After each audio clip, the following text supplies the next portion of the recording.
Hello there, this is Dr. Janet Hall, and I'm a clinical psychologist, hypnotherapist, and sex therapist from Melbourne, Australia. Now, this is a very special recording for a problem that is often overlooked and definitely very misunderstood. It's when a man has inability to ejaculate when he wants.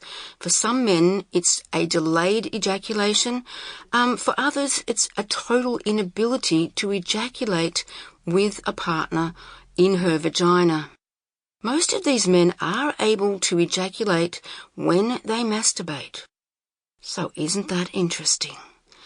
So what you'll hear at the beginning is a lot of examples and information about delayed ejaculation, and then you'll get a very special treat. Dr. Jan will be able to hypnotize you so that you can be confident and relax, knowing that when you choose to ejaculate, you can. The magic wand works with hypnosis. But first of all, let's just talk about this problem. Most men don't even know that it's normal to ejaculate within 2 to 6 minutes after the onset of active thrusting begins in intercourse. That's not very long, is it? But for the men who have delayed or inability to ejaculate, the problem lies in the lack of being able to crank up their sexual arousal that will get them to a level that is high enough to trigger the ejaculatory reflex. So as I said, there are two kinds of men, those who can come but only after quite some time and only with extended sexual stimulation. Now sometimes this is called retarded ejaculation. And that sounds as if you're less than mentally capable. So I much prefer to use the term delayed ejaculation.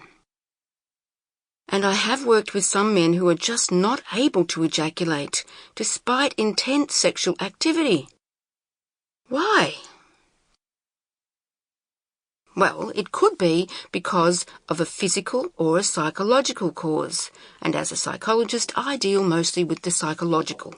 The physical causes of inability to ejaculate include neurological disease, Alzheimer's, strokes and nerve damage to the spinal cord or back, and there's a variety of drugs which may sometimes impair ejaculation. The solution then, of course, is to get medical advice. If the man is unable to ejaculate in that reasonable length of time, which might be, let's say, 8 minutes, it's a good indicator that there's some organic factors and he needs to be assessed medically. But if the man has never ejaculated through any form of stimulation, even during a wet dream, a urologist should be consulted to determine if there is some abnormality. Let's get on with the psychological causes, which is what I specialize in. These are quite astounding and include what I call permission anxiety, something like a strict religious background, which causes the person to think that sex is sinful, but as long as they don't ejaculate, they're not really having sex. Sometimes you can have an inability to ejaculate because you've been conditioned by your masturbation. Some guys nowadays can get quite an addiction to masturbating to pornography. I call that watch and wank. And they find that when they come to want to come with a woman in the real life situation, they're unable to ejaculate because the stimulation is just not as full-on, novel and exciting and sometimes even kinky as what they can enjoy when they're watching pornography. Sometimes an inability to ejaculate might be because of a past traumatic event, such as having been discovered when masturbating or when you're not supposed to be having sex with the next-door neighbour's wife, or as a result of learning that one's partner had an affair. And some guys develop an inability to ejaculate because they have been really Sample complete. Ready to continue?